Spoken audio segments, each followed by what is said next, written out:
ప్రభువైన యేసుక్రీస్తుని బట్టి మన ప్రభుని ఆరాధించడానికి ప్రభు అనుగ్రహించిన మంచి సమయాన్ని బట్టి వందనాలు. తిరిగి దేవుని వాక్య వెలుగులో మనల్ని పరీక్షించుకొని ప్రభువుల్లో పాలు పొందుతూ వస్తాం. రెండవదిగా మనల్ని మనం సరి చేసుకొని ఆయన రాకడ కొరకై సిద్ధపడుతూ వస్తాం. దాని కొరకై దేవుని వాక్యంలో నుండి మత్తయి సువార్త 19వ అధ్యాయం, మత్తయి సువార్త 19వ అధ్యాయము 16 నుంచి 22 వరకు మార్చి చదువుతాం.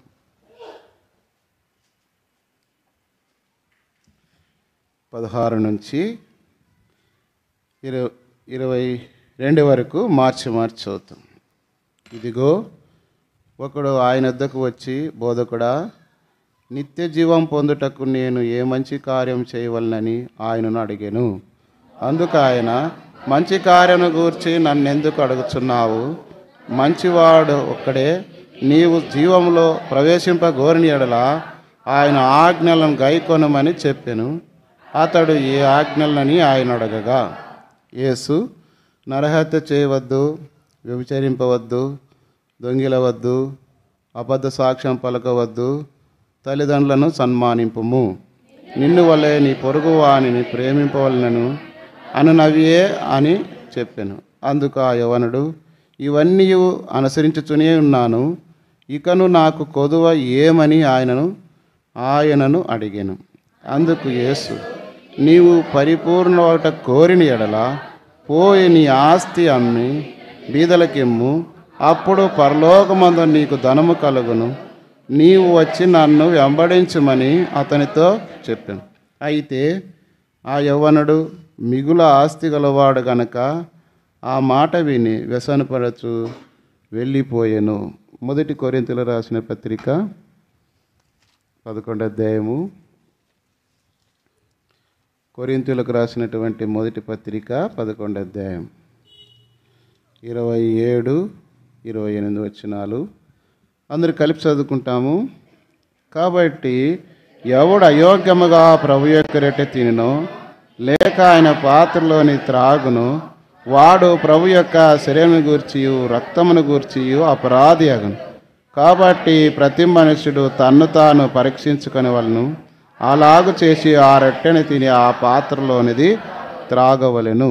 29 కూడా, ప్రభు శరీరం అని వేచింపక తిని త్రాగువాడు తనకు శిక్షావిధి కలుగుటకే తిని త్రాగుచున్నాడు.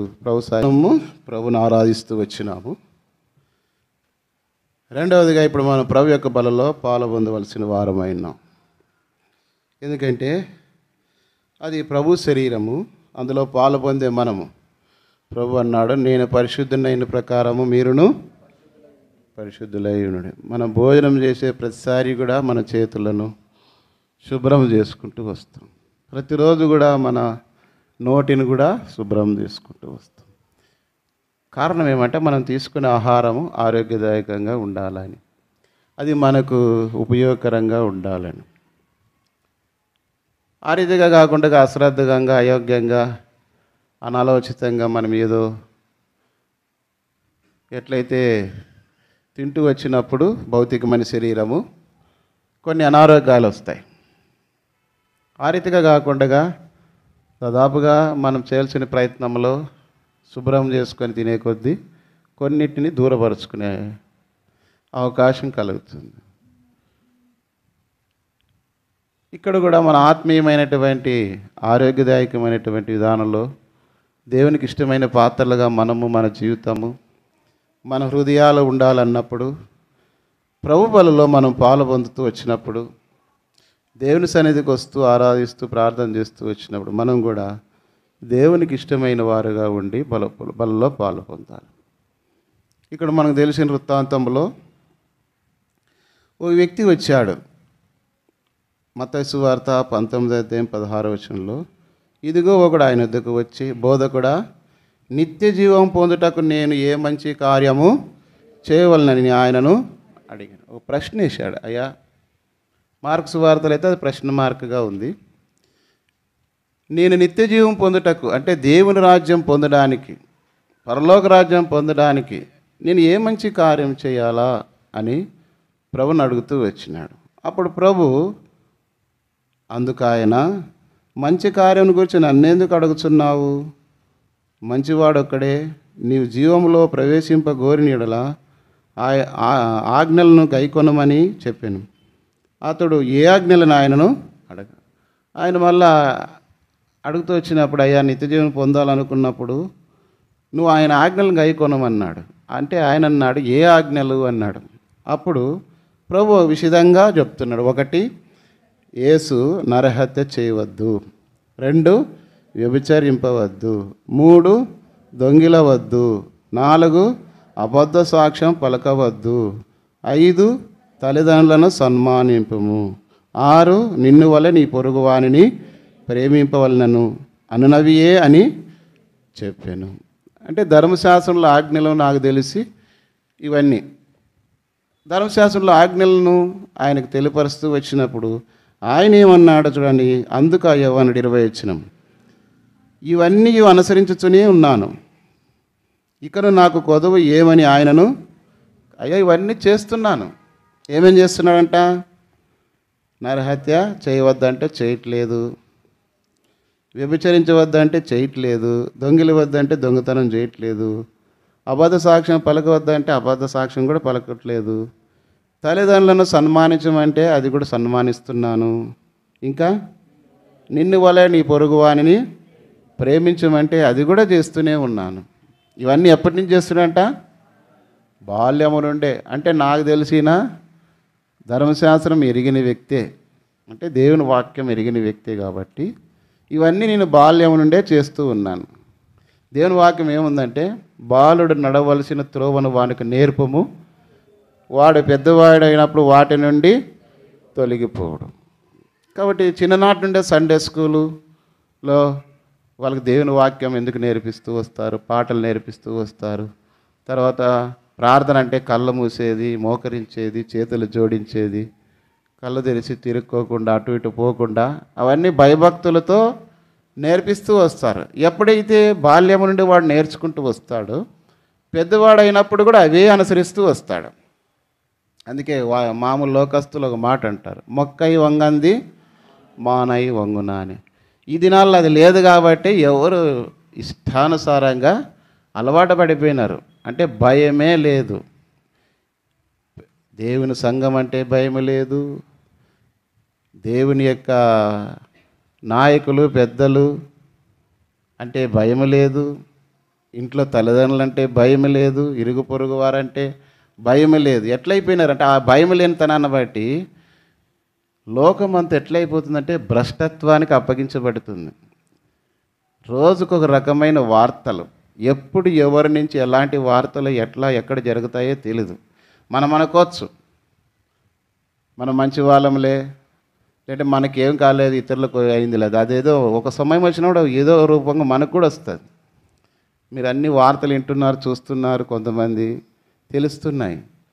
కానీ ఇలాంటి దినాలలో మనం ఏం కలిగి ఉండాలంటే, బాలుడు నడవలసిన త్రోవను వానికి చిన్ననాటి నుండే భయభక్తులు దేవుని వాక్యంలో పెంచుతూ వస్తే మందిరానికి వస్తుంటారు, మంచి మామూలుగా వస్తుంటారు, కూర్చుంటారు, పాటలు పాడుతుంటారు, లేదంటే మందిరంలో పని చేస్తుంటారు, బక్కిగా కనపడతారు. సమయం వచ్చినప్పుడు ఏమైపోతుందంటే వాళ్ళలో ఉన్న స్వభావం బయటకు వచ్చినప్పుడు, దుష్టత్వం ప్రబలినప్పుడు అదంతా హేయమైనదిగా అవమానకరంగా వారిని కనపడుతూ వచ్చిన వాళ్ళ ద్వారా వాళ్ళ కుటుంబీకులకు, వాళ్ళ కుటుంబం ద్వారా సంఘానికి, తర్వాత వాళ్ళ బంధువులకు, ఇరుగు పొరుగు వారికి అందరికి కూడా ఏమైపోతుందంటే నష్టము, దుఃఖము, అవమానము కూడా కలుగుతూ వస్తుంది. కాబట్టి ఇక్కడ ఈ వ్యక్తి నేను బాల్యము నుండి ఇవన్నీ చేస్తున్నా అంటే ఇప్పుడు మనకంటే మంచోడా కాదా? ఇవన్నీ చేస్తున్నప్పుడు మనకంటే మంచోడా కాదా? మంచోడే. అయితే ప్రభు ఏమన్నాడు అతని గురించి? 21 అందుకు యేసు, నీవు పరిపూర్ణగుటకు కోరిన ఎడల పోయి నీ ఆస్తిని అమ్మి బీదలకేమో, అప్పుడు పరలోకమందు నీకు ధనము కలుగును, నీవు వచ్చి నన్ను వెంబడించుమని అతనితో చెప్పాను. అయితే ఆ యవ్వనుడు మిగులు ఆస్తి గలవాడు కనుక ఆ మాట విని వ్యసనపడచ్చు అన్నీ చేస్తున్నాడు, అంటే అలవాటుగా, ఆచారంగా. కానీ ప్రభు చెప్పినాడు, అయ్యా మంచిదే, ఇంకా నువ్వు పరిపూర్ణ కోరిన ఎడల ఏం చేయమన్నాడు? నీ ఆస్తి నమ్మి బీదలకి ఇచ్చి నీవు వచ్చి నన్ను వెంబడించమంటే ఇప్పుడు ఆయన ఏం చేస్తున్నాడు?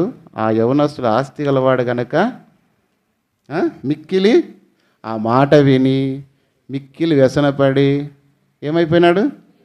వెళ్ళిపోయినాడు. అంటే ఆయన కోరుకున్న మార్గంలోనికి రాలేకపోయినాడు.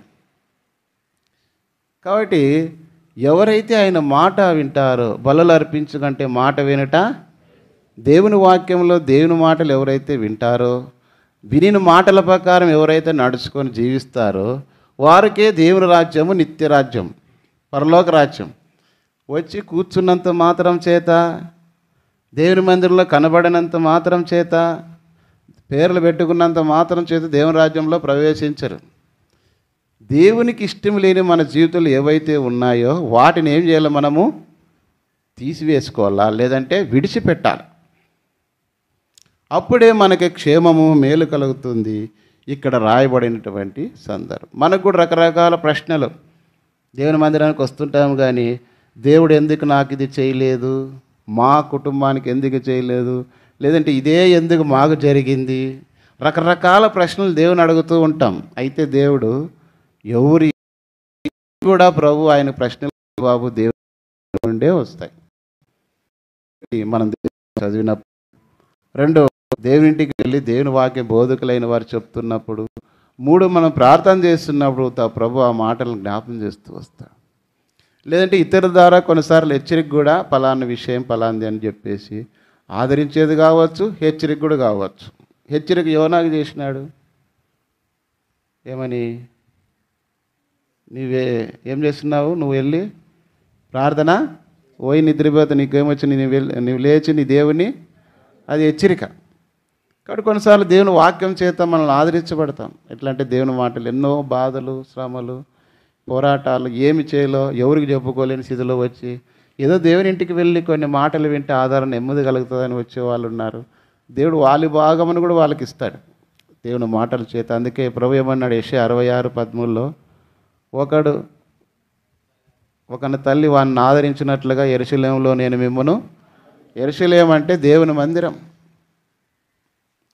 కాబట్టి మనమందరం కూడా సంఘములో ఆయన బిడ్డలం. సంఘము మనకు తల్లిగా, మన తల్లి ఎట్లయితే అందరికంటే ఎక్కువగా బిడ్డలను ఆదరించేది ఎవరంటే తల్లి, తండ్రి. ఎందుకంటే కష్టార్జితంలో కొంచెం పనుల మీద పడి దూరంగా ఉంటాడేమో, కానీ ఎక్కువగా బిడ్డల విషయంలో ఎన్ని రకాలుగా ఎన్ని ఉన్నా కూడా ఆ తల్లి ప్రేమ. అందుకే ప్రభు అన్నాడు కదా, ఏమన్నాడు? చూడుము నా అరచేతుల మీద నేను నిన్ను, తల్లి అయినా మరచును కానీ నేను నిన్ను. అంటే లాస్ట్కి మరిచే తల్లే, కానీ ఆయమైనా మర్చిపోతుందేమో, కానీ నేను మిమ్మను.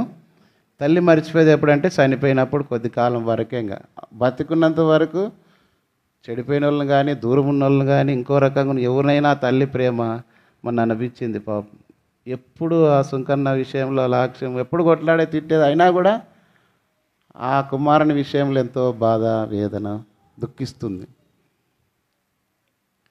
కాబట్టి ఆ తల్లి బాధ తండ్రికి కూడా ఉంటుంది, కాదనలేం. కాకపోతే ఎక్కువగా కన్న తల్లికి ఎక్కువ ప్రేమ. కాబట్టి దేవుడు తన బిడ్డల విషయంలో ఏదైనా సరే, వాక్యం ముందుకు ఎంత ఘోర పాపాత్ములనైనా ఆయన ప్రేమించును రాని. కాబట్టి దేవుడు ప్రేమ కలిగిన వాడు. నా ఎద్దుకొచ్చు వాడిని ఎంత మాత్రము త్రోసివేయను. అయితే దేవునికి ఇష్టం లేని కొన్ని విషయాలు ఆ నిత్య రాజ్యంలో మనము ప్రవేశించాలన్నప్పుడు, నిత్య జీవం పొందుటకు నేను ఏమి చేయాలని అడిగిన ప్రశ్నకు ఆయనకి ఇచ్చింది అంటే ఈ యొక్క ఆజ్ఞలన్నీ గైకొనమన్నాడు. బహుశా అతడు అనుకున్నాడు భౌతికంగా ధర్మశాస్త్రంలో ఆజ్ఞలే కదా అనుకున్నాడు. కానీ వాటికంటే ఎక్కువైనవి యేసు ప్రభు మాటలు. వీరికి వాక్యాలు. కొంతమంది కొన్ని డినామినేషన్లు ఏం చేస్తారంటే ఆ 10 ఆజ్ఞలు కంఠపాఠం పెట్టింటారు, లేదంటే పరలోక ప్రార్థన కంఠపాఠం పెట్టింటారు. ఆ మాటలు అంటుంటారు కదా, అది ఎందుకు అంటున్నాము అనే మాటలో ఎంతవరకు సత్యములలో ఉన్నాము అనేది తెలీదు. కాబట్టి ఆ మాటల్లో మనం ఉన్నామని పరిశీలన చేసుకోరికే పలుకుతుంటారు అంతే. కానీ మనం కూడా దేవుని మాటలు, ఆరాధన, ప్రార్థన చేస్తుంటారు. చాలామంది చూస్తుంటాము. చేసే ఆరాధనలో వారి మనస్సు అంటే కలిసి ఉందా, వాస్తవమేనా అని నేను పరిశీలన వింటూ గ్రహిస్తూ ఉంటాను. యథార్థంగా చేసే ప్రార్థన దేవుని దృష్టికి ఆనందకరం. రెండోది, ఆయన ఆరాయించేవారు ఆత్మతో సత్యంతో యథార్థంగా ఆరాయించాలని. సరే, ఇతడు నిత్య జీవం పొందుటకు నేను ఏమి చేయాలని ప్రశ్నకు ఆయన కొన్ని ఆజ్ఞలు చెప్పినాడు. మొదటి ఆజ్ఞ ఏం చెప్తూ వచ్చినంటే నరహత్య చేయవద్దు అన్నాడు. మనం అనుకోవచ్చు భౌతికంగా మనమేం ఎవరిని చంపలేదులే కాబట్టి నరహత్య చేయవద్దు అన్నాం కాబట్టి మనం మంచోళ్ళు అనుకుంటాం. కానీ దేవుని వాక్యంలో ఏముందంటే మొదటి యోహాను పత్రిక 3వ అధ్యాయం 15వ వచనం, తన సహోదరుని ద్వేషించువాడు నరహంతకుడు.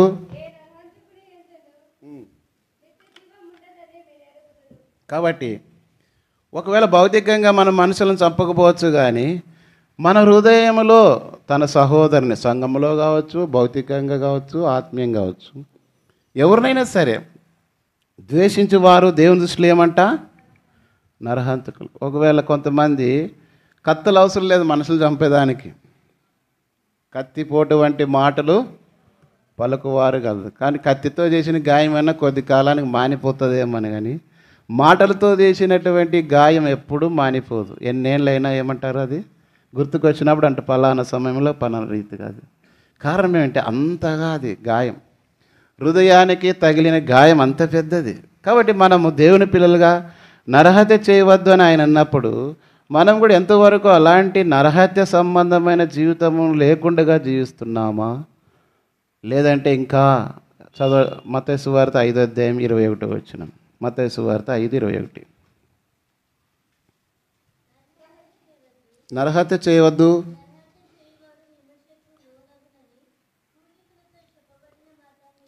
కాబట్టి నరహత్య చేయవాడు విమర్శకు లోనగునని చెప్పబడిన మాట మీరు విన్నారు కదా. 22, నేను మీతో చెప్పినదేమనగా తన సహోదరుని మీద కోపపడు ప్రతివాడు విమర్శకు.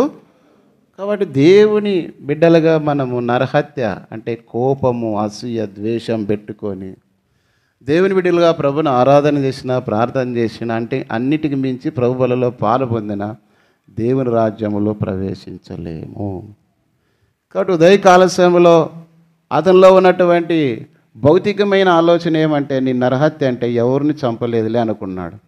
కానీ ఆత్మీయంగా మన జీవితంలో కూడా మన మాటల ద్వారా ఇతరులకు గాయపరిచే కత్తిపోటు వంటి మాటలు పలుకుతున్నాం. మేము పలికాము, ఎంతోమందిని గాయపరిచాము. అయితే ప్రభు వాక్యం సెలవిస్తుంది ఇక్కడ 5వ అధ్యాయంలో చూడండి ఏం చేయమన్నాడు. 23, కావున నీవు బలిపీఠమును అర్పణ అర్పించుండగా నీ మీద నీ సహోదరునికి విరోధం ఏమైనాను కలదని అక్కడ నీకు జ్ఞాపకం వచ్చిన యెడల అక్కడ బలిపీఠం ఎదుట నీ అర్పణను విడిచిపెట్టి మొదట వెళ్ళి నీ సహోదరునితో సమాధానపడము, అటు తర్వాత వచ్చి నీ అర్పణ అర్పించు. తర్వాత త్రోవలో ఉన్నప్పుడు కూడా, మార్గ మధ్యలో ఉన్నప్పుడు, సమయం దొరికినప్పుడు సమాధాన పడాలి. ఒకసారి అరవింద్ అంకుల్ అనుకుంటాను, ఆయన సంఘంలో ఉన్నటువంటి విశ్వాసులు ఇద్దరు కూడా ఆరాధన చేయలేదంట భార్యాభర్తలు. తర్వాత వాళ్ళ బలంలో కూడా పాలు పొంది ఇంటికి వెళ్ళిపోయినారంట. సరే ఆయన గమనించి చూశాడు. చూసిన తర్వాత అతడు తర్వాత హౌస్ విజిటింగ్ పోయినాడు. పోతే వెళ్ళి అడిగినాడంట, ప్రార్థన ప్రజలు అడగ కూర్చొని అదని మాట్లాడినారు. కానీ దేవుని వాక్యం తీసుకొని ఎందుకో మీరు ఈరోజు నేను గమనించాను ఆరాధన చేయలేదు, రెండోది బలలో పాలు పొందలేదు అని, మీ మధ్యలో ఎందుకు అసమాధానం కలిగిందని వారు వాక్యం చెప్పినప్పుడు వాళ్ళ మధ్యలో జరిగిన సంఘటన ఇది నా పరిస్థితి, కొంచెం ఈ రీతిగా అసమాధానంగా ఉంటే మేము చేయలేదు. అయితే దేవుని వాక్యం ద్వారా తిరిగి మరి ఎప్పుడంటే ప్రొద్దుగుంక సమయం లోపుగానే సమాధాన పడాలంట. ఏదైనా ఒకవేళ అలాగే పెట్టుకుంటే అది పాపం నిన్ను ఏలుతుంది అంటున్నాడు. దురాశ గర్భము ధరించి పాపము పరిపక్వమై మరణమును కారణం. కాబట్టి అది చెప్పినప్పుడు అంటే అంతగా జాగ్రత్త పడేవాళ్ళు. ఈ దినాల్లో ఎట్లయిపోయినారంటే అన్నీ పెట్టుకొని మళ్ళీ అన్నీ చేస్తున్నారు. ఎందుకు మనము దేవుని ద్వారా మేలు క్షేమం పొందలేకపోతున్నామంటే ఇది మొదటిది, నరహత్య చేయవద్దని. భౌతికంగా నరహత్య కాకపోవచ్చు, కానీ ఒకవేళ నీ ఇంటిలో భర్త మీద భార్య మీద భర్త, నువ్వు దేవుని ఎరిగి ఉండి కూడా ఇతరుల మీదుగా, నీ ఇంట్లో వారి మీదుగాను, ఇరుగు పొరుగు వారి మీదనో, సంఘములో ఇంకా ఇతరుల మీదుగాను ఒకవేళ అలాంటి ద్వేషము అసూయ కలిగి ఉండి ప్రభు బలలో పాలు పొందితే, ప్రభు శరీరం అని వేచింపక తిని త్రాగువాడు శిక్షావిధి కలుటకే, అది నీకే నష్టం, ఎవరికో కాదు. గుర్తుంచుకో. అది కలగకూడదంటే ఏం చేయాలంటే మనం ప్రభుత్వ సమాధాన పడాలా. రెండవది, ఎవరితోనైతే అలాంటిది ఉందో మనం ప్రభుత్వ సమాధాన పడాలి. కాబట్టి నిత్య జీవం పొందాలి మనం. ఎప్పుడైనా ఈ లోకం వదిలిపెట్టిపోతాం. ఇది మొదటిది. రెండవది చూసినప్పుడు నరహత్య తర్వాత ఏమన్నాడు? వ్యభిచరించవద్దు. బహుశా మనం అనుకోవచ్చు, ఆయన అనుకోండి వ్యభిచరించవద్దు అంటే నేనేం భౌతికంగా శారీరకంగా ఎక్కడ వ్యభిచారం చేయలేదులే అని అతడు అనుకున్నాడు. అయితే దేవుని వాక్యంలో ఏముందంటే ఇదే మత్తయి సువార్తలో చూడండి, చదువు 5:20 చదువు.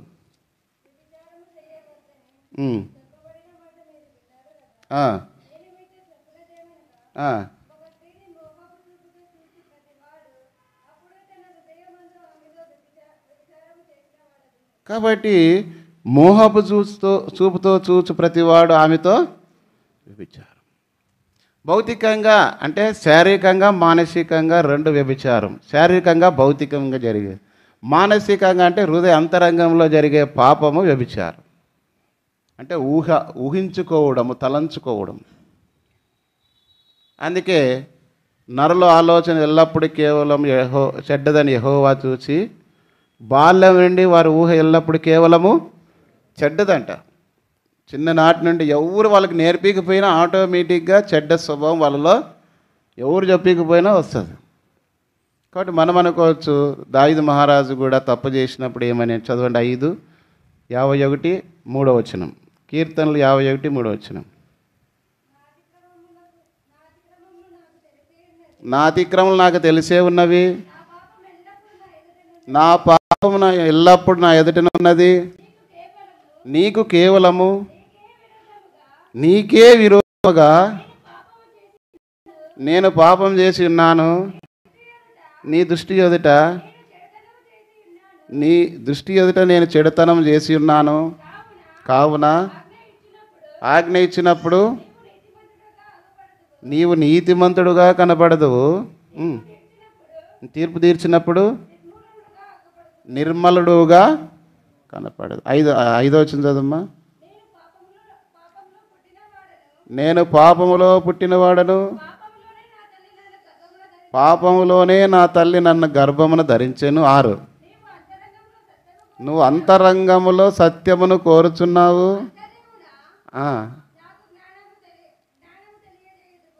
ఆంతర్యమున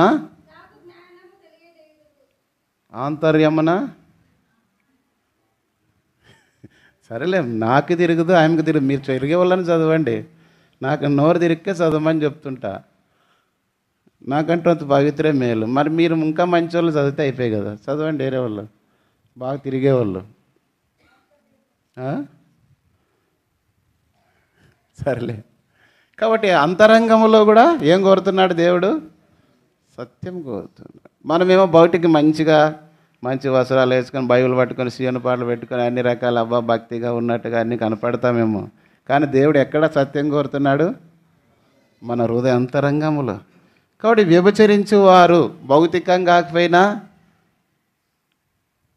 ఆత్మీయ జీవితంలో అంటే అంతరంగంలో మనసులో నువ్వు వ్యభిచరించింటావు, తలంచింటే దేవుని దృష్టిలో అది పాపం. అలాంటి వారు ప్రకటన 21:8 ప్రకటన 21:8 పిరికివారును, అవిశ్వాసులను, అసహ్యులను, నరహంతకులను, వ్యభిచారులను, మాంత్రికులను, విగ్రహారాధికులను, అబద్ధికులందరూ చూడండి అగ్ని గంధకములతో మండు గుండములో పాలు పొందుదురు. కాబట్టి వ్యభిచారులు మనసుతో నువ్వు పాపం చేసినా అంటే వ్యభిచార చూపు కలిగి తలంచినా అది కూడా దేవుని దృష్టికి ఏమంట? పాపం. ఒకవేళ ప్రభుబలలో పాలు పొందే నీ జీవితంలో నీ మనసులో ద్వేషము పగ కలిగి నరహంతకుడిగా ఉండి ప్రభుబలలో పాలు పొందితే నీకు అది నష్టమే, శాపమే. రెండవది, నీ అంతరంగ జీవితంలో తలంచుకొని పాపం చేసినట్లయితే అది కూడా దేవుని దృష్టికి వ్యభిచారులు, అగ్నిగుండంలో పాలు పొందుతూ వస్తాం. ఇంకా మూడవది ఏమన్నాడు? దొంగిల వద్దు అంటే దొంగతనం చేయవద్దు అని. మనం దొంగతనం చేయలేదంటే మేమేమో ఎవరి సొమ్ము తీసుకోలేదు, ఎవరిది వస్తువులు దొంగిలించలేదు. ఎందుకంటే ప్రభు ఒకానొక సమయంలో కొన్ని విషయాలతో దేవుడు నాతో మాట్లాడుతూ వచ్చినావు. అప్పుడే స్టోరీ వేస్తున్నప్పుడు అన్యాయస్తులు దేవుని రాజ్యానికి వారసులు కారు అనే మాట 1 కొరింథీ 6:9-10 రాయబడింది. చదవండి. అన్యాయస్తులు దేవుని రాజ్యమునకు వారసులు కానేరని మీకు తెలియదా? మోసపోకుడి, జారులైనను, విగ్రహారాధికులైనను, వ్యభిచారులైనను, ఆడంగితనం గలవారైనను, పురుష సంయోగులైనను, దొంగలైనను, లోబులైనను, త్రాగబోతులైనను, దూషకులైనను, దోచుకొని వారైనను దేవుని రాజ్యమునకు వారసులు. ఒకసారి మీరు ఇంటికి వెళ్ళిన తర్వాత ఈ మాటలు నిదానంగా చదవండి. ఇది నాలో ఉన్నాయా లేదా అనేది మీకే తెలుస్తుంది. పరిశీలనగా ప్రభా వీటిలో ఏవైనా ఉంటే నేను దేవుని రాజ్యానికి వారసుడను కాను, వారసురాలను కాను, కానీ నాలో ఒకవేళ అన్యాయం ఉంది. దేవుని పిల్లలే మనం. అన్యాయస్తులు దేవుని రాజ్యానికి వారసులు కారని ఉంది.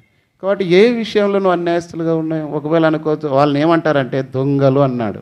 మీరు అనుకోవచ్చు మేము ఎవరిది తీసుకోలేదు, మా కష్టార్జితము, లేదంటే మా ప్రయాస, మా ఆస్తి, లేదంటే మా ఉద్యోగము చేసుకుంటున్నాం, తింటున్నాం. అయితే దేవుని భాగములో దొంగలిస్తున్నారు అని ప్రభు అన్నాడు. మలాకి 3:9 నా యొద్ద దొంగిలించునే ఉన్నారు. ఎందుకు శాపగ్రస్తులు అంటే దేవుని 10వ భాగం 10వ భాగం అంతా దేవునిది. దేవుని భాగమును మనం దేవునికి ఇవ్వకపోతే దేవుని దృష్టిలో ఏమంటున్నాడంట? దొంగిలించునే ఉన్నారు. ఆ దొంగిలించడం వలన వచ్చేది ఏమంట? శాపము. అంటే దేవుని భాగం దొంగిలించడం ద్వారా మిగతాది మనకి ఏది కూడా మిగలకుండా చేస్తాడు. ఎట్లా అంటే కొంచెం పులిపిండి ముద్దంతయు, కొంచెం పులిసిపోయింది ముద్దలో ఉందనుకో, ముద్దంతా కూడా ఏం చేస్తుందంట? క్యాన్సర్ కణాల గురించి, రక్తంలో క్యాన్సర్ కణాలు ఉన్నాయని చెప్పేసి ఏం చేస్తారంటే దాన్ని కీమో చేస్తారంటే మెడిసిన్స్, మందులు పంపించి రక్తంలో ఉన్నటువంటి క్యాన్సర్ కణాలన్నీ చంపేస్తారు. దాని తర్వాత ఎక్కడైతే మళ్ళీ రేడియేషన్ చేస్తారంటే వేడి పెట్టి ఎక్కడైతే గడ్డలు ఉంటే ఆ భాగంలో వాళ్ళు ఏం చేస్తారంటే వేడి చేసి వాటిని చంపేస్తారు. తర్వాత ఏం చేస్తారంటే మీ తర్వాత రక్త కణాలలో క్యాన్సర్ కణాలు ఎక్కడ లేకుండా కీమోథెరపీ చేసిన తర్వాత మరి ఆపరేషన్ చేసి ఆ భాగమును కోసేస్తారు. కోసేసిన తర్వాత కూడా ఆ భాగంలో ఎక్కడైనా కణాలు ఉంటాయేమన్నా రేడియేషన్ అంటే మామూలుగా అది వేడి పెట్టేస్తారు కణాలని, అన్ని భాగాలు చేసి. ఎందుకంటే మళ్ళీ ఒక్కటి ఉన్నా కూడా కణం ఏం చేస్తుందంట శరీరంలో మళ్ళీ రక్త కణాల్లో క్యాన్సర్ కణాలను ఉత్పత్తి చేస్తుంది. మరి మనలో కూడా అనుకుంటాం మనం చాలాసార్లు మేము దొంగతనం చేయలేదని. దేవుని మలాకి 3:10 ప్రకారము దేవుని యొక్క భాగమును మనం దొంగిలిస్తే దేవుని దృష్టిలో ఏమైపోతున్నాం మనము? శపించబడిన వారం. అందుకే మత్తయి సువార్త 25:41 ఎవరంట వారిని ఏమన్నాడు? అప్పుడు ఆయన ఎడమ వైపున ఉన్నవారిని చూసి శపించబడిన వారలారా, నన్ను విడిచి అపవాదికిని వాని దూతలకును సిద్ధపరచబడిన ఏమంట ఎక్కడ పోమంటున్నాడు? శపించబడిన వాళ్ళందరినీ ఎక్కడ పంపుతున్నాడు? ఆయన ఆజ్ఞలను గైకొనకపోవడం, దేవుని భాగం దేవునికి ఇవ్వకపోవడమే దేవుని దృష్టిలో శాపము. అదే మనం కయ్యూను ఏబేలు చూస్తాం. కయ్యూను ఏం తీసుకొని వచ్చినాడు? పొలంలో కొంత తీసుకొని వచ్చి అర్పించడానికి వచ్చినాడు. ఒకవేళ మనకుందులు ఏదో దేవుని తెలుదా మన కష్టాలు బాధలు అంటే నిన్ను పుట్టించినోనికి తెలుసు. కొంతమంది ఆరాధన చేస్తున్నాడు కొన్ని మాట అంటారు, పోయిన ఆదివారం నుంచి ఈ వారం వరకు అంటే అంతకుముందు ఎవరు కాపాడినారని. నేనైతే అంటే ప్రభు తల్లి గర్భంలో రూపించబడిన నాటి నుండి నేటి వరకు నన్ను సజీవునిగా ఉంచినందుకే అంటాను. ఎందుకంటే మన రూపం ఎక్కడ ఏర్పడింది? తల్లి గర్భంలో. పిండమునై ఉన్నప్పుడే చనిపోయింటే అప్పటి నుంచి లెక్కేసుకోవాలి మనం. అంతేగాని పోయిన ఆదివారం ఈ వారం అని కాదు. ఆరాధన చేసేది కూడా ప్రభు అప్పుడు పాపంలో పడిపోయింటి నీకు వందనాలు అంటారు, గోతులో పడిపోయింటి నీకు వందనాలు అంటారు. ఏం చేస్తున్నారో తెలియదు. అలవాటు పదాలు కొంతమంది ఆ డ్రామాలలో పద్యాలు నేర్చుకున్నట్లు నేర్చుకుంటారు అనమాట. ఊరికి వాళ్ళించేది ఆరాధన దేవుడు వినడు. వల్లించి చేసే మాటలు నేర్చుకున్న పరిశీలనలు ప్రార్థనలు కూడా దేవుడు అంగీకరించి గుర్తుపెట్టు. మనం హృదయ అంచుల లోతుల్లో మనం ఏమై ఉన్నామో అది ఎరిగి ఉండి దేవుడు ఏమై ఉన్నాడో అది గ్రహించి మనం చేస్తే అప్పుడు అంగీకరించబడతాం. కాబట్టి ఇక్కడ దొంగిలవద్దు అనేటువంటి మాటను బట్టి మనం అనుకుంటాము దేవుని దశమ భాగం మీకుపోవడం కూడా దేవుని దృష్టిలో దొంగలుగానే. దొంగలు కూడా ఎక్కడవా? ప్రకటన 21:8 ప్రకారము దొంగలు అగ్నిగుణంలో పడదు. అబ్రహాం అంటే తనకు కలిగినది ఆస్తి అంతట్లో చదవండి. ఎబ్రీ పత్రిక 7వ అధ్యాయము మొదటి 3 వచనాలు. హెబ్రీయులకు రాసిన పత్రిక చదవండి అమ్మా. 7వ అధ్యాయం మొదటి 3 వచనాలు. లేదా ఇంక బైబిల్లో అన్నీ నేనే చదవాలి, నేనే చెప్పాలా? నేనేమో రికార్డ్ చెప్పేకి వచ్చినానా?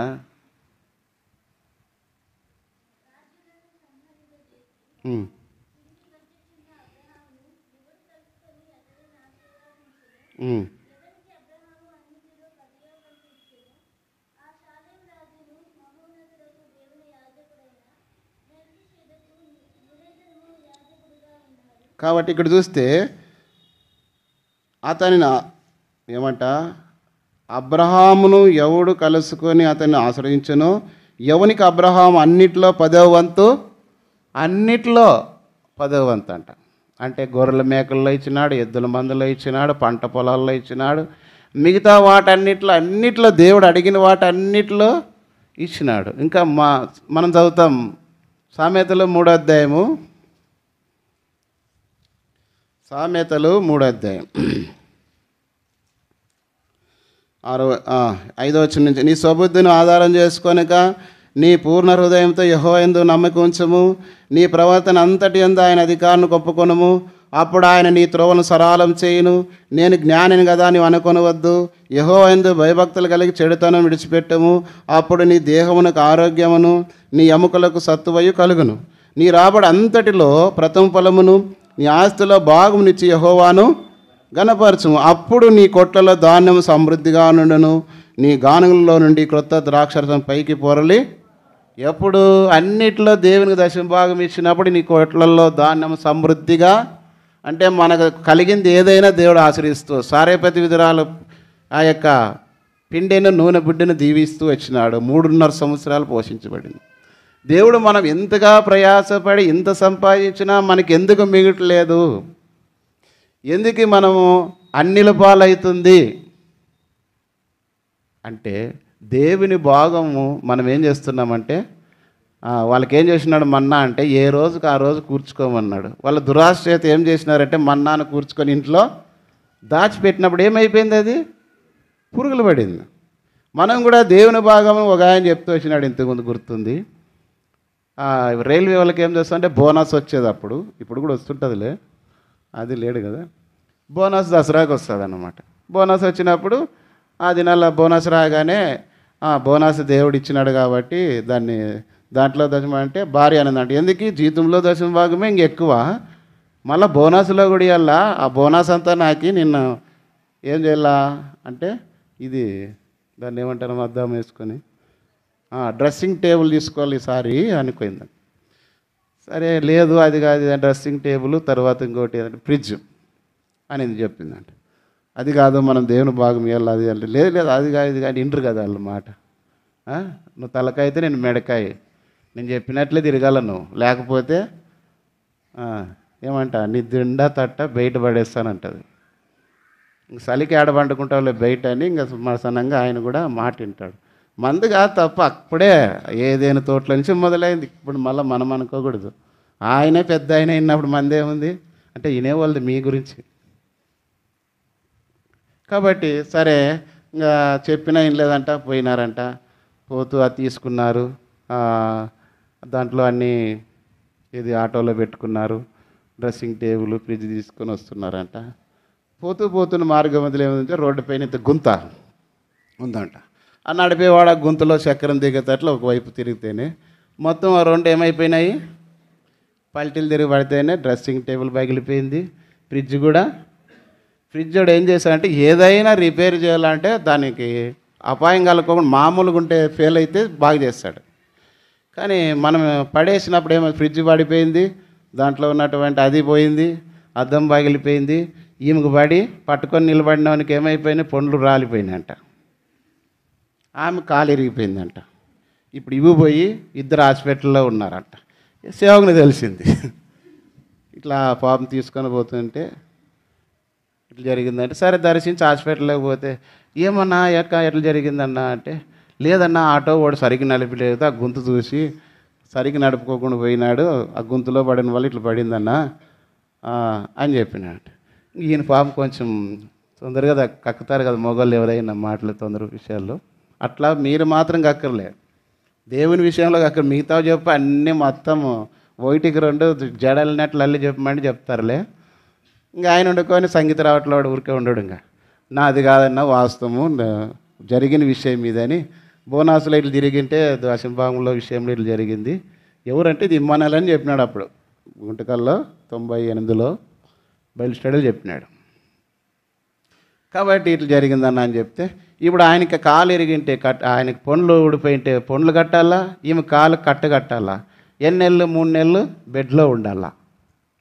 ఎంత ఖర్చు, సొమ్ము పోయి దిమ్ము బట్టి కదా. చిన్న పనిలో మనం అందుకే నమ్మకమైన వానికి మెండైన దీవెనలు. దేవుని విషయంలో మనం ఎంత నిర్లక్ష్యంగా ఉంటామంటే, మామూలుగా మన బాధలు కష్టాలు దేవుని తెలుదా అంటే, నిన్ను పుట్టించిన నాకు అన్నీ తెలుసు, కానీ నువ్వు ఎంతవరకు నమ్మకస్తుడు అని నిన్ను చూస్తుంటాడు. కాబట్టి రే పనికిరానోడా, నిన్ను ప్రేమించి నీకంతా పంట ఇస్తే, లేదంటే నెలంతా కాసి ఉద్యోగంలో జీతాలు ఇస్తే, లేదంటే పలానా దాంట్లో నీకు అంత ఆస్తి నేను గొప్ప చేస్తే దాన్ని గర్వించి నన్నే మర్చిపోతావా, తిరిగి నా వైపు తిరిగేటట్లు చేస్తాను చూడని చెప్పేసి చేసినాడు. ఇప్పుడేమో ఎవరు కావాలి, ఇప్పుడు వాళ్ళకి కాలు బాగా కావాలంటే, పండ్లు కట్టుకోవాలంటే అన్నీ అవి బాయి ఇవే. మనం కూడా అన్నీ కూడా దేవుని దెబ్బ పడే వరకు లోబడం. కొడుతున్నా కూడా మనం అదే చూసినవారు లేదా మీరు, ఏది పంది కానీ ఎనుము కానీ గాడిద కానీ అంతే, యూతులు కొడితే యూతులు తిరుగుతుంది, యూతులు కొడితే యూతులు తిరుగుతుంది, పోదు అటు నుంచి పిరినావు. దెబ్బలు పడుతున్నాను పరిగెత్తదు, కానీ నువ్వు ఇక్కడ వైపు కొట్టినావు అనుకో ఇట్లు తిరుగుతుంది, మళ్ళీ ఇట్లు కొట్టినావు అనుకో ఇట్లు తిరుగుతుంది. మన కథ కూడా అంతే. దేవుడు ఎన్ని దెబ్బలు కొడుతున్నా కూడా ఏమి తెలియనట్లు నటిస్తుంటాం. కాబట్టి దేవుని వాక్యం ఏమి రాయబడిందంటే, అబద్ధము దొంగిలిదవద్దు. దొంగతనం అనేది దేవుని దృష్టిలో శాపం. అని సపిరియలు కూడా పొలం అమ్మినారు, కొంత దాచుకొని తెచ్చిచ్చినారు. పేతురు అన్నాడు, ఇంతకేనా అంటే ఇంతకే అన్నారు. లేదన్నా ఇంతకు అమ్మినాము, మా కొరకు ఇంత దాచిపెట్టుకున్నాము, దేవునికి ఇంత ఇచ్చినామని అంటే అది యథార్థత. కాబట్టి మనం మాటలు ఎట్లుండాలి, అవునంటే అవును, కాదంటే కాదని ఉండాలి. కానీ ఏమన్నారు, ఇంతకే అంటే అమ్మింది ఇంతే, తెచ్చింది ఇంతే, ఇచ్చింది ఇంతే అంటారు. అది అబద్ధం. వెంటనే ఏమైపోయింది, దేవుని శిక్ష వచ్చింది, ఇద్దరు చనిపోయినారు. కాబట్టి ఏకీభవించినారు భార్యాభర్తలు కూడా, అవును ఇది తప్పు అని అనలేదు. కాబట్టి కొంతమంది చాలా మంచి సాక్ష్యాలు మరి కలిగి ఉంటారు దేవుని విషయంలో. కాబట్టి దొంగతనం చేయకూడదు. దేవుని సొమ్ము విషయంలో, దశమ విషయంలో అబ్రహాం అన్నిట్లో 10వ ఇచ్చిన. మనం ఎన్నిట్లో ఇస్తున్నాం? ఒకసారి మన స్థితికి కారణం, మన పరిస్థితికి కారణం ఏమైందో, ఇవన్నీ దేవుని ఆజ్ఞలు, దేవుని మాటలు. కాబట్టి పరిశీలన చేసుకుందాం. 4వదంటే అబద్ధ సాక్ష్యము పలకకూడదు. అంటే అబద్ధ సాక్ష్యం అంటే దేవుని వాక్యంలో లేని వార్తను పుట్టించుట. అది లేదు, కానీ నువ్వు పుట్టించేది అబద్ధ సాక్ష్యము. ఇతరుల మీద మనం ఏం చేస్తుంటామంటే అబద్ధ సాక్ష్యం. మనం కూడా అబద్ధాలు చెప్తుంటాం. సెల్ ఫోన్లో ఇంట్లో ఉండి ఆడున్నావు అంటే, నేను వేరే ఊరిలో ఉన్నాను, రేపు వస్తాలే, రేపు కలుస్తాలే అంటారు. ఇంట్లో కూర్చొని పిల్లలు వింటుంటారు, మా నాన్న ఇంట్లో ఉండి వేరే వాళ్ళకి చెప్తున్నాడు, మా అమ్మ ఇంట్లో చెప్తుందే. అబ్బా, సెల్ ఫోన్ వచ్చిన వాళ్ళ నుంచి నేను అనుకున్న సైతాన్ని కూడా అబద్ధాలు ఈజీగా నేర్పించినారు రా అనుకుంటా. ఒకసారి సెల్ ఫోన్లో నేను ఒక్కసారి కూడా అబద్ధం ఆడలేదా అని వాళ్ళు చెయ్యెత్తమంటే ఇప్పుడు ఒక్కరు కూడా ఎత్తరు. మళ్ళీ అబద్ధ సాక్ష్యం పలకూడదు కదా. కాబట్టి ప్రభువులలో పాలు పొందే మన జీవితంలో ఎంతవరకు దీని విషయంలో దేవుని దృష్టికి యథార్థంగా ఉన్నాం. అందుకే ఒక మాట అంట, మత్తయి సువార్త 27:62, 63, 64 వచనాల్లో, యేసు ప్రభు సిలువ వేయబడి తిరిగి లేచిన విషయాన్ని వారికి చెప్పొద్దండి అని కాపులా పెట్టినట్టు రోమ సైనికులు చెప్పినారంట. వాళ్ళు యేసుప్రభు తిరిగి లేచిలేడు, యేసుప్రభు శిష్యులు వచ్చి ఆయన శవమును తీసుకొని పోయినారని అబద్ధ సాక్ష్యం పుట్టించినారు వాళ్ళకి డబ్బులు ఇచ్చి. ఆ మాటను బట్టి ఈ రోజు వరకు కూడా యూదులు ఇంకా యేసుప్రభు రాలేదు అని నమ్ముతున్నారు చాలామంది. మెస్సయ్యే మాకు దేవుడు, యేసుప్రభు కాదు. అందుకే ఆయన సమరయ స్త్రీతో ప్రభు మాట్లాడిన విషయాన్ని మనం చూస్తూ వస్తాం కదా.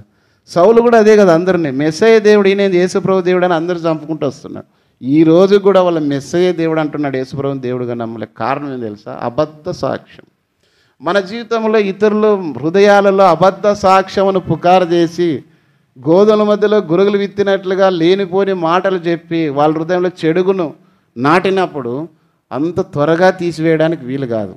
ఉదాహరణకు తెల్ల పేపర్ ఉంది, దాంట్లో ఒక పెన్ను తీసుకొని గీతలు గీసినామనుకో, మళ్ళీ ఎంత దూడిసే కానీ ఆ గీతలు పోతా, ఒకరు గీతలు పోయినా దాని మరకలు ఏమవుతుంది ఉంటాయి. మనకు ఒక సామెత ఉంది, ఏమన్నా పుండు మానిన బెందు పోదని. గాయం మానుతుంది కానీ బెందు మాత్రం ఉంటుంది.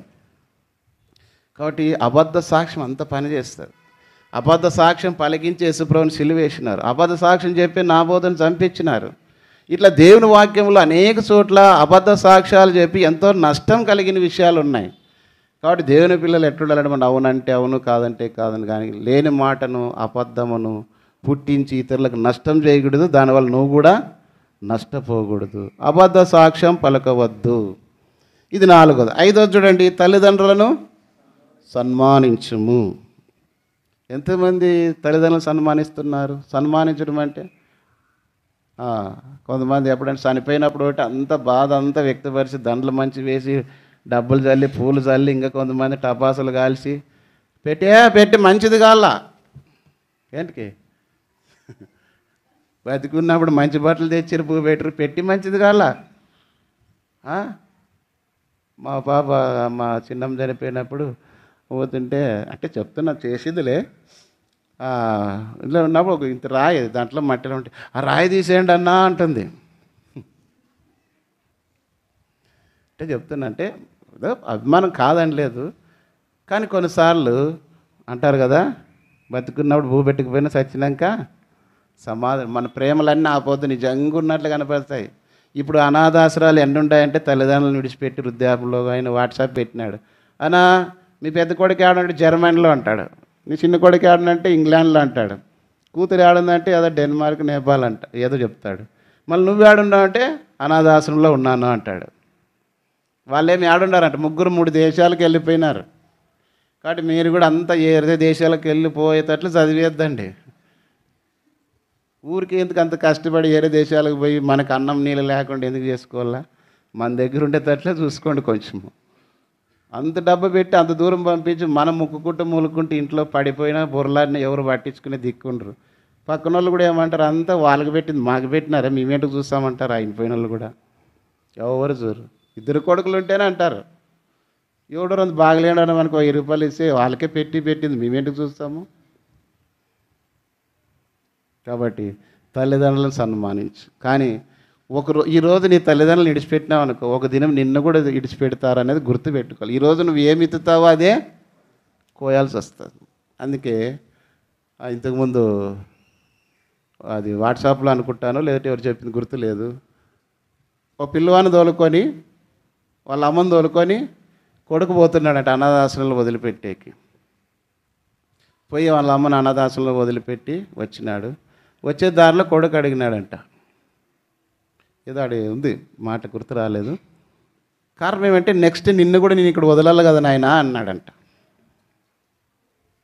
మాటల సందర్భంలో ఇప్పుడు అమ్మ అవును వదిలేవు కదా, నెక్స్ట్ నేను కూడా ఏం చేయాలి నిన్ను ఇక్కడ అంటే ముసలి వయసు అయిన తర్వాత నిన్ను వదలాలి కదా అని వాడు అమాయకంగా అడిగినాడు. వీళ్ళు చేసిన పని ఏమనేది వానికి అర్థం కాలేదు. కానీ ఒక సమయం వస్తుంది, ఏమి ఎత్తుతావో దాన్ని నువ్వు అనుకుంటావు, ఏం కాదులే నాకు తెలుసులే, నాకు బలం ఉంది, నా పేరు మీదే ఏదో ధనం ఉంది, పొలం ఉంది, నన్ను అంతా బాగా చూశాను, ఏం లేదు. వాళ్ళు ఇంకా నిర్లక్ష్యం చేశారు, ఎందుకంటే నువ్వు త్వరగా చచ్చిపోతే అది వాళ్ళు తీసుకోవచ్చు అని నీ పేరు మీద ఉండింది. ఎందుకంటే ఎంత జోపానం చేసి అన్ని దినాలు ఎక్కువ బతుకుతావు కాబట్టి త్వరగా పోవాలంటే ఏం చేయాలి, ఇంకా రొంత నిన్ను దూరం పెట్టాల. వాళ్ళకి నీకంటే 2 ఆకులు లెక్కలు చదివింటారు. అప్పుడు మనం ఏమనుకుంటాము, ఈ అని ఎగురులాడు అంతా లాస్ట్కి కడుపు నొప్పితో బొరలాడాల్సి వస్తుంది. కాబట్టి జాగ్రత్త. తల్లిదండ్రులను సన్మానించాలా దేవుని వాక్యములో. ఈనాడు ఎంతోమంది దేవుని వాక్యములో సన్మానించలేక నష్టపోతూ ఉన్నారు. అందుకే చూడండి, ఒక మాట చూడండి, సామెతల గ్రంథం 20 సామెతల గ్రంథం 20 తన తండ్రినైనను తల్లినైనను దూషించు వాని దీపము కారు చీకట్లో ఆరిపోవు. కాబట్టి కొంతమంది ఎట్లుంటారంటే, పిల్లలు కూడా తల్లిదండ్రులు చాలా రకాలుగా, నీకు తెలివి లేదులే, ఆయన తెలివి ఉంటే నిన్ను పనికి పంపాలి, బడికేంటికి పంపుతారు, అంతే కదా. వీళ్ళు అంటారు నీకు తెలివి లేదులేమ్మా అంటుంటారు. కాబట్టి పిల్లలు, అందుకే పౌలు కూడా ఈ మాట అంటాడు. ఎఫెసు పత్రిక 6వ అధ్యాయము 1వ వచనం చదవండి. పిల్లలారా ప్రభునందు మీ తల్లిదండ్రులకు, ఎవరికి విధేయులు ఉండాలంట? మొదటిగా తల్లిదండ్రులకి, తర్వాత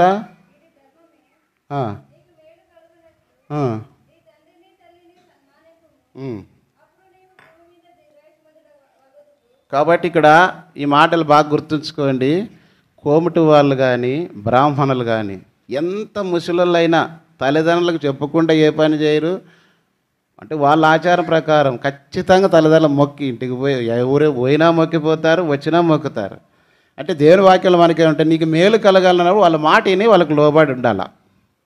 దేవుని వాక్యం ఇది మంచిది కాదంటే రైట్లే, అట్లా పోవద్దంటే పోకూడదు, ఇట్లా తిరగద్దంటే తిరగకూడదు. మీకేమట్లేదంటే వాళ్ళు ఒక పూట అన్నం తినుకునే లోపల మొత్తం ఎక్కలేని ప్రేమంతా పొంగుకొని వచ్చి వాళ్ళు ఏం అడిగితే అది తెచ్చిస్తే వాళ్ళు ఏమైనా సార్ రెక్కలు వచ్చినాక ఎక్కడ ఎగిరిపోతారో తెలియదు. మనం అప్పుడు చేతులు వేసుకుంటూ కూర్చోవాలా కదా. కాబట్టి పిల్లలు దేవునికి లోబడితే ఆటోమేటిక్గా తల్లిదండ్రులు లోబడతారు. తల్లిదండ్రులకు దేవునికి లోబడినారంటే సంఘములో కూడా నాయకులైన వారికి, ఇరుగు పొరుగు వారికి, పెద్దలకు కానీ అందరికీ లోబడుతూ వస్తారు. కాబట్టి దేవుని వాక్యం ఏముందంటే, తల్లిదండ్రులను సన్మానించు. ఒకవేళ నీ ఆత్మీయ జీవితంలో ఇంకా అలాంటి స్థితి లేకపోతే ఇప్పటికైనా పశ్చాత్తాపడు, దీని విషయంలో లోబడు. తల్లిదండ్రులు వాళ్ళు తినక చేయక కష్టపడి నీకు మంచి ఆహారం పెట్టి వాళ్ళు బాగలేని దాన్ని తింటారు. అంటే మిగిలింది, రాత్రిది మిగిలింది నువ్వు తిని ఉంచినింది, లేదంటే నీకు మంచి వస్త్రాలు ఇచ్చి వాళ్ళు తక్కువ వస్త్రాలు వేసుకుంటారు. అంతేకాకుండా నువ్వు ఎంతో బాగుండాలని ఎంతో కష్టపడి ప్రయాసపడితే నువ్వు అది గుర్తించి నీ బాధ్యత, నా జీవితం నేను చక్కబరుచుకొని ఒకానొక సమయంలో వాళ్ళకి ఏం కలిగించాలో వాళ్ళకి ఆదరణ, వృద్ధాప్యంలో వాళ్ళ పని లేని దినాల్లో వాళ్ళని ఏం చేయాలి, నువ్వు పోషించాలి. ఇప్పుడు నిన్ను పోషించింది ఏంటికి? బాగా మంచి ఉద్యోగం చేసుకొని కారు కొనుక్కొని కారులో కూర్చునే భార్యని గుర్చిపెట్టుకొని సినిమాలు, షికారులు, బజార్లు, ఇతర ఇంకా అవన్నీ జలసాలు చేసుకుంటుండమని కాదు. కాబట్టి తల్లిదండ్రులను సన్మానించాలి, గౌరవించాలి, ప్రేమించాలి. అది నీకు మేలు కలుగుతుంది. దేవుని వాక్యం కూడా అది చెప్తుంది. అది లేకపోతే కూడా దేవుని రాజ్యంలో ప్రవేశించుట కష్టమే. కాబట్టి గుర్తుంచుకోండి, తల్లిదండ్రులను సన్మానించాలా. ఆ రోజు ఏమన్నా నిన్ను వల్ల ఈ పొరుగువానిని ప్రేమించాలా. మన దేవుని పిల్లలు ఉండాలంటే మనం ఏం కలిగి ఉండాలంటే, నిన్ను వల్ల నీ పొరుగు వారిని, సంఘములో వారిని, ఇరుగు పొరుగు వారిని, బంధువులు అందరూ కూడా దేవుని వాక్యాన్ని బట్టి ప్రేమించి దేవుని ప్రేమ వారికి కనపరచాలి. అందుకే మత్తయి సువార్త 5:44లో ప్రభు అన్నాడు తన బోధలో ఒక మాట, మీ పరలోకపు తండ్రికి మీరు కుమారులయ్యున్నట్లుగా మీ తల్లిని, మీ శత్రువులను ప్రేమించాలంట. బంధువుల్ని, ఇరుగు పొరుగు వాళ్ళని ప్రేమించకపోతే ఇంక శత్రువులని ప్రేమిస్తారు. వాక్యం ఉంది, ప్రభు అది చూపించినాడు. తండ్రి వీరు ఏమి చేస్తున్నారో వీరు ఎరగరు కనుక వీరిని, ఎవరిని హింసించిన వాళ్ళని, దూషించిన వాళ్ళని, అవమానపరిచిన వాళ్ళు, ఉమ్మి వేసిన వాళ్ళని, కొడాలతో కొట్టే వాళ్ళని అందరిని అన్నాడు ఆయన.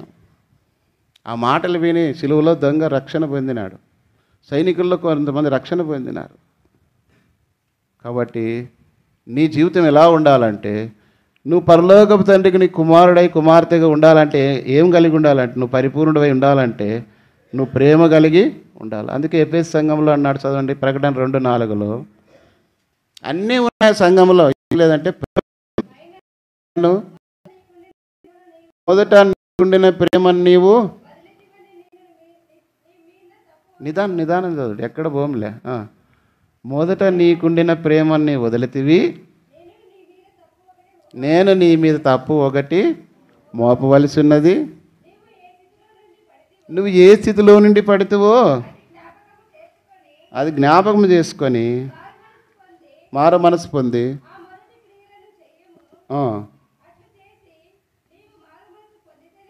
కాబట్టి నువ్వు ఏం చేయాలంటే నీ మొదటి క్రియలు చేయాలా.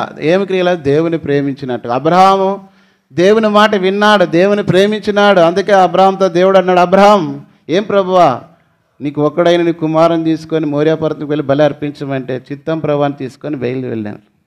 బలి అర్పించడానికి సిద్ధపడ్డు. మన జీవితంలో కూడా దేవుని ప్రేమిస్తున్నామంటే దానికి రుజువు ఏమంటే ఆయన మాట వింటాము, లోబడతాము. దేవునికి ఇష్టమైన జీవితంలో ఆ ప్రేమ, దేవుని ప్రేమించేవారు ఆయన మాట వింటారు. చదవండి ఒక మాట. 1 యోహాను 2:4-5 వచ్చినారు. 2 అధ్యాయం 4-5 వచ్చినారు. 1 యోహాను పత్రిక 2 అధ్యాయం 4-5 వచ్చినారు. ఆయనను ఎరిగి ఉన్నానని చెప్పుకొనొచ్చు, ఆయన ఆజ్ఞలను గైకొనని వాడు అబద్ధికుడు, వానిలో సత్యము. కాబట్టి ఆయన ఎరిగిండి, ఆయన దేవుడు నన్ను ఎరిగిండి, ఆయన బిడ్డవని చెప్పుకొని ప్రార్థన చేసి ఆరాధన చేసి ప్రభువులలో పాలు పొంది ఆయనను ప్రేమించకపోతే ఎవడైనా ఆయన ప్రేమించని ఇలా శపించబడును అని దేవుని వాక్యం. కొరింథీయులు రాసినటువంటి 16 చివరి అనుకుంటాను. ఎవడైనా ఆయన ప్రేమించకుండా నీళ్ళలా చదవండి ఆ మాట.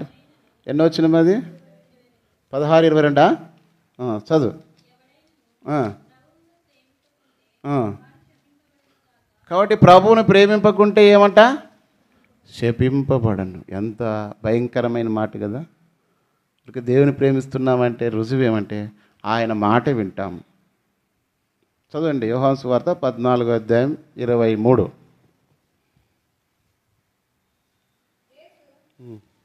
చదువుమా. ఒకడు నన్ను ప్రేమించిన ఎడల వాడు నా మాట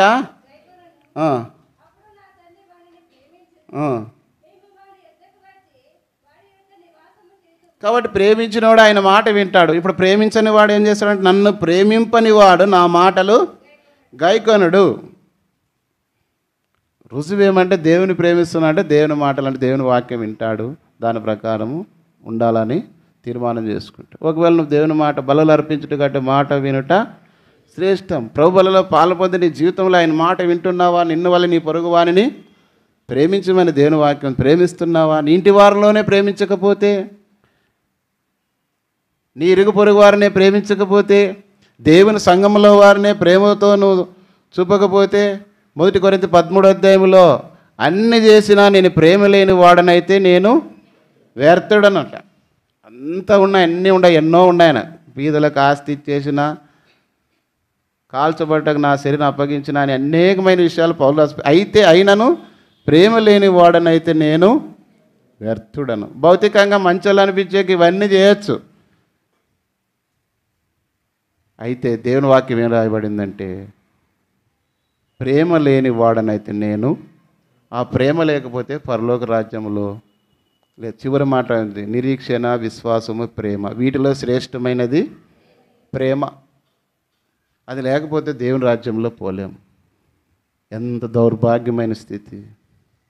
కాబట్టి దేవుడు హెచ్చరిక చేస్తున్నాడు, ఆ బాలంతో అంటూ నిన్ను వల్ల నీ పొరుగువాని. ఈ 6 విషయాలు అన్నప్పుడు అవన్నీ బాల్యం నుండే చేస్తున్నాను అన్నాడు.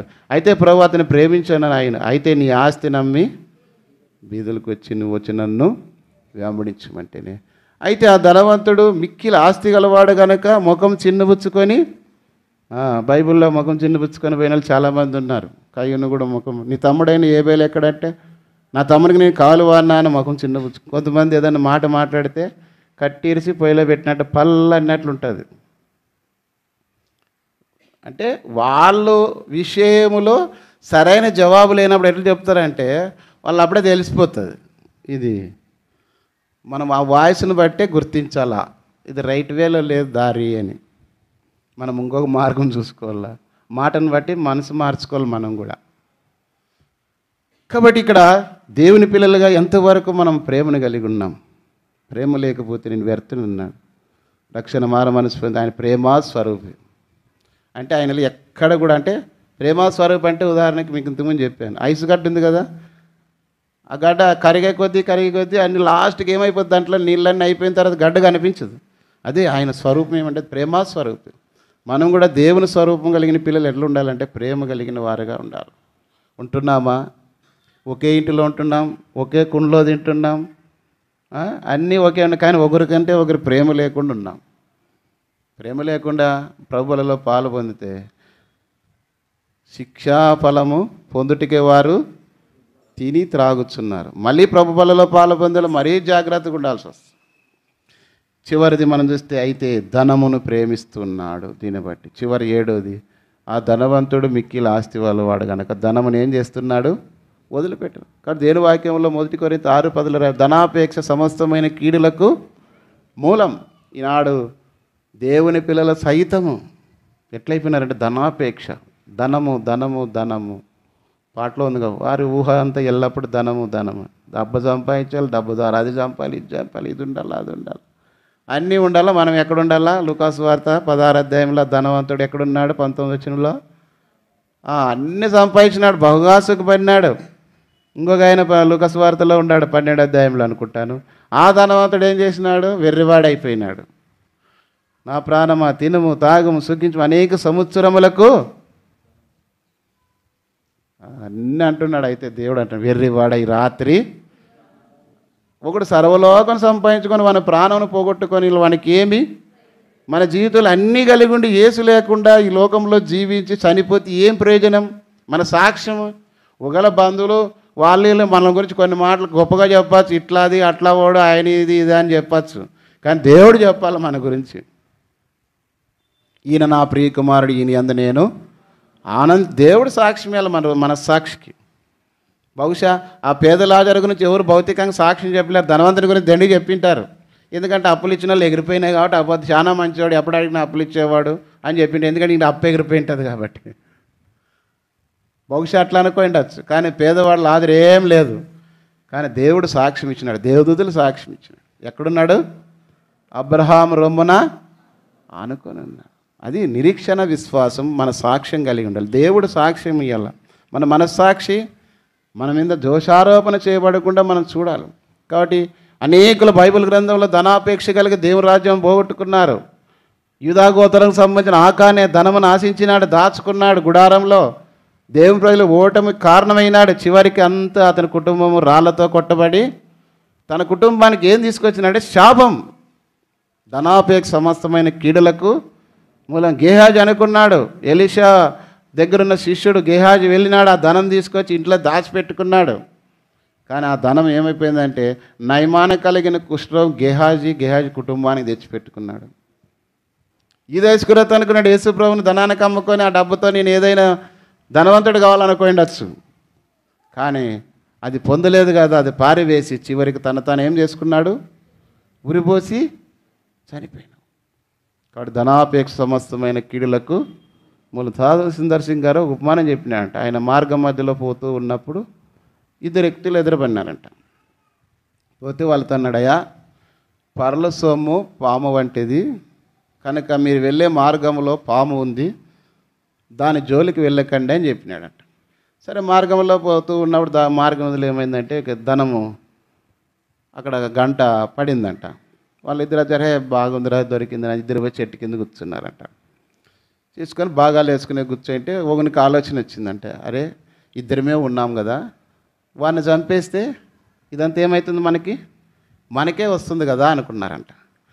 అనుకొని వాడు అరే పోయి భోజనం చేసిన తర్వాత తెస్తాను, నేను అన్నం తెస్తాను, తర్వాత పంచుకుందాంలే అంటే సరేలేని వీడు పోయినాడు. హోటల్లో పార్సల్ కట్టించుకొని మెడికల్ షాప్కి పోయి విషయం వేసి దాంట్లో ఒక ప్యాకెట్లో తీసుకొని వచ్చి సరే భోజనం చేస్తాంలే అని ఆ భోజనం తీసుకొని వచ్చి ఆడబెట్టినాక వాడు తెస్తూ ఆత్రల్లో ఏమైపోయిందంటే నీళ్ళు తెచ్చేది మర్చిపోయినాడు. వీడు వచ్చే లోపల ఏమనుకున్నా అంటే వాడిని చంపాలని వీడిని చంపాలని వాడు ప్లాన్ వేసుకుని, అరే నీళ్ళు మరిచి సరే ఇది నువ్వు మళ్ళీ రెండోసారి ఆడబోతావులే, నువ్వే ఉండిడా నేను నీళ్ళు తెస్తానని మళ్ళీ ఈ రెండో వాడు పోయినాడు. వీడు పోయి నీళ్ళు తీసుకొని ఆ నీళ్ళలో విషం కలిపి వాడు తెచ్చినాడంట. వీని బాటలు వానికి పెట్టినాడు, వాని భోజనము విషం ఉండే భోజనం యువతలు పెట్టి ఇద్దరు భోంచేసినారు. భోంచేసిన గంట కల్లా ఏమైపోయినారు? ఇద్దరు చనిపోయారు. ఎందుకు చనిపోయినారు వాళ్ళు? ఎందుకు చనిపోయినారు వాళ్ళు? ధనము. అంతవరకు ఇద్దరు కలిసిన స్నేహితులే బాగా కలిసిమెలిసి తిరిగి రోడ్డు వెంబడి వస్తున్నారు. కానీ వాళ్ళ మధ్యలో ఏం కలిగిందంటే ధనాపేక్ష సమస్తమైన కీడులకు మూలము, కొందరు దానిని ఆశించి తమ తామునే పొడుచుకొనిరి అని చదవండి ఆ మాట. 6వ అధ్యాయం 11 వచ్చిన అనుకుంటా. 1 తిమోతి 6:11.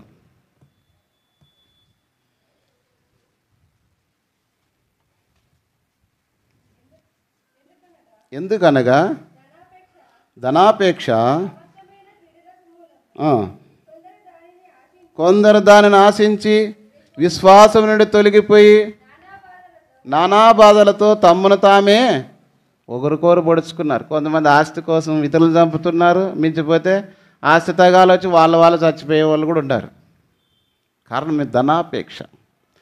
దేవుని వాక్యంలో కొలస్సీలు అంటాడు, ధనాపేక్షను సంపివేయుడి. దేవుని పిల్లలుగా ధనవంతుడు పరలోక రాజ్యంలో ప్రవేశించుట దుర్లభం. అంటే అక్రమంగా అన్యాయంగా దేవుడు కాకుండా మరొక విధానంలో డబ్బును ఆస్తి పాసలు సంపాదించుకోవడం అనేది దేవుని దృష్టికి అది యోగ్యమైంది కాదు. అది నిన్ను ఒక దినాన్ని ఏమొస్తుందంటే అది నిన్ను చంపేస్తుంది, తినేస్తుంది. కాబట్టి ఆస్తి ఎక్కువైన ఎడల దాన్ని భక్షించి వారు ఎక్కువ వగుదురని దేవుని వాక్యంలో ఉంది. అంటే ఎక్కువ కాకూడదని కాదు, కానీ న్యాయబద్ధంగా మనకు కలిగిన విధానంలో దేవుని ఆశీర్వాదంతో ఉంటే అది నిలుస్తుంది. అంతేకాకుండా అంటారు మోసం చేసి తెచ్చుకున్న సొమ్ము ఏమవుతుందంట, మోసంలోనే వాడిని చంపుతుంది. నువ్వేం చేసినావో అదే నిన్న ఆ రీతిగానే జరుగుతుంది, ఎక్కడా పోదు. దేవుని పిల్లలు సైతం ఇది ఎరగక దేవుని భయం లేకుండా ఇష్టానుసారంగా దేవుని రాజ్యమును పోగొట్టుకుంటున్నారు. అందుకే యాకోబు భక్తుడు అన్నాడు, 2వ అధ్యాయం 10వ వచనం. 2వ అధ్యాయం 10వ వచనం, యాకోబు పత్రిక 2:10. ఎవడైనను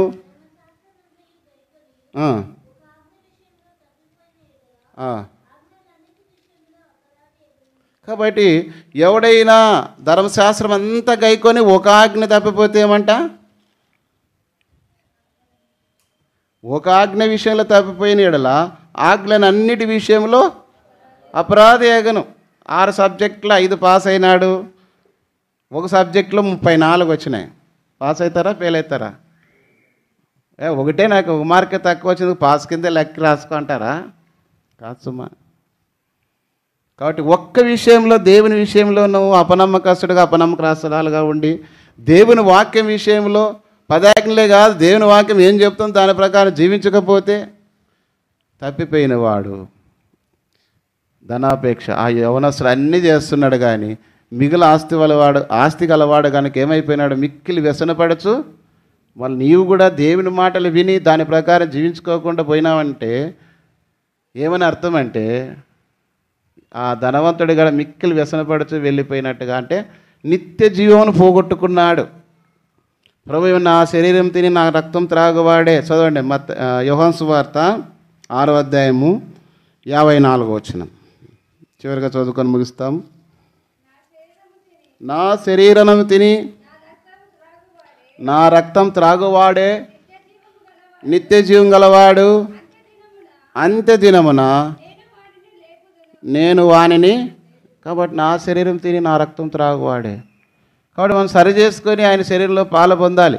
అంతేగాని హృదయాన్ని కఠినపరచుకొని పాలు పొందకుండా పోయి మనం కాపాడబడతాంలే తప్పించబడతామంటే మరీ ఎక్కువైంది అది. కాబట్టి ఎవరైనా సరే మనం ఈ లోకంలో బలహీనులమే.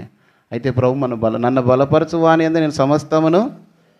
దావీదు ఎన్నో తప్పు చేసినాడు, వ్యభిచారం చేసినాడు, ఆమె భర్తను చంపించినాడు, కుతంత్రాలు చేసిన. అయినప్పటికి కూడా తన జీవితంలో దేవుడు విరిగి నలిగిన హృదయం కలిగి పశ్చాత్తాపడేదారు. ఇప్పుడు ఏమన్నాడు దేవుడు అంటే అపోస్తలుల కార్యం 13:22లో అతను నా హృదయానుసారుడైన మనుషుడని దేవుడు అతని గురించి ఏమిచ్చినాడు. మనం కూడా మన పాపం విషయం పశ్చాత్తాపడి ప్రభు సరి చేసుకొని దేవునికి ఇష్టమైన జీవితం జీవించినప్పుడు నువ్వు ఎవరైనా సరే ఆయన శరీరంలో ఆ రక్తంలో పాలు పొందినప్పుడు దేవుడు నిన్ను గురించి సాక్ష్యం ఇస్తాడు, కడగబడతావు. మన పాపములను మనం ఒప్పుకొని నమ్మదగిన వాడు నీతిమంతుడు కన్నా సమస్త దుర్నీతిని మనం కడిగి పవిత్రులుగా చేస్తాడు. ఆయన నమ్మదగిన వాడు. మనం నమ్మదగిన వారం కాకపోయినా ఆయన దేవుడు నమ్మదగిన వాడు. కాబట్టి ప్రభు ఎదుటికి వచ్చి మన పాపం దోషములు కడిగి పవిత్రపరచమని ప్రభువును బ్రతిమలాడినప్పుడు ప్రభు మనల్ని కడిగి పవిత్రపరిచేవాడుగా ఉంటాడు. కాబట్టి ఆ ధనవంతుడైతే ఆయన మాట వినుకోకుండా మిక్కిలి వ్యసనపడుతూ వెళ్ళిపోయాను. ఒకవేళ దేవుని వాక్యం విని సరి చేసుకోకుండా ఆ వ్యసనపడి వెళ్ళిపోయిన వ్యక్తి వలె ఉన్నట్లయితే నువ్వు నిత్య జీవాన్ని పోగొట్టుకుంటాం. హృదయ శుద్ధి గల వారు ధన్యుల వారు దేవుణ్ణి. కానీ హృదయం శుద్ధి లేకుండా ప్రభు బలలో పాలు పొందితే ప్రభు శరీరం అని వేచింపక తిని త్రాగువాడు తనకు శిక్షావిధి కలుగుటకే తినుచున్నాడు కనుక మనల్ని మనం పరీక్షించుకొని ప్రభు యొక్క బలలో యోగ్యమైన రీతిలో ప్రభు బలలో పాలు పొందుతూ వస్తాం. మోకాళ్ళ మీదకి రండి. ఒక నిమిషం మనం పరీక్షించుకుందాం. పరీక్షించుకొని మిగిలిన వారు కూడా అలాగే ఉండండి, లేచి వెళ్ళొద్దు. గంభీరమైన సమయం మోకాళ్ళ మీద కళ్ళు మూసుకొని యోగ్యమైన విధానంలో ప్రభు యొక్క బలలో పాలు పొందుతూ వస్తాం.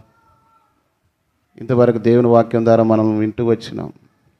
అవన్నీ చేస్తూ ఉన్నాడు కానీ అతని జీవితంలో చివరిగా అతడు ఆస్తి గలవాడు కనుక మిక్కిలి వ్యసన పెడుతూ వెళ్ళిపోయాడు. దేవుని మాట వినకుండా నువ్వు కూడా వెళ్ళిపోతే నిత్య జీవాన్ని కోల్పోతావు. సరి చేసుకో. యోగ్యమైన విధంలో ప్రభు యొక్క బలలో పాల్గొను.